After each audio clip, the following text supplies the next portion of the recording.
Le président Abdel Fattah al-Sisi est le premier à présenter son dossier de candidature à l'élection présidentielle de 2018.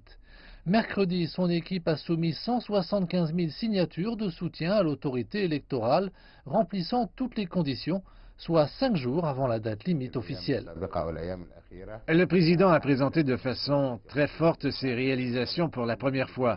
Parmi celles-ci, on peut citer la stabilisation de l'Égypte et son retour sur la scène internationale. Le président affirme qu'avec lui, 11 000 projets ont été initiés. Je pense que c'est la raison pour laquelle tant de gens se sont précipités pour le soutenir. Mais alors que le président avance en annonçant son équipe de campagne, de nouveaux candidats abandonnent la course. Mercredi soir, Khaled Ali, le seul candidat restant en lice, a jeté l'éponge, accusant le gouvernement d'interférer dans les élections. Nous n'allons pas terminer cette course présidentielle et nous ne soumettrons pas les documents pour notre candidature.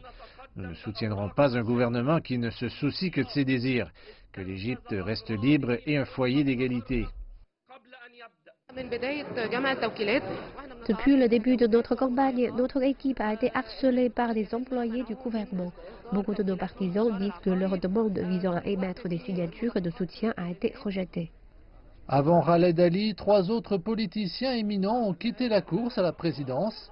L'un d'entre eux, l'ancien général militaire Sami Hannan, a été contraint de renoncer après que les forces armées aient ouvert une enquête, l'accusant d'avoir falsifié des documents officiels et de concourir sans autorisation. Aucun autre politicien connu n'est en lice à ce jour. Cela signifie que le président sortant pourrait être le seul à se présenter à sa succession cette année. D'un point de vue procédural et juridique, rien ne s'oppose à la volonté du président al-Sisi. La loi stipule que s'il n'y a qu'un seul candidat, il doit obtenir au moins 5% des voix de l'électorat pour être élu.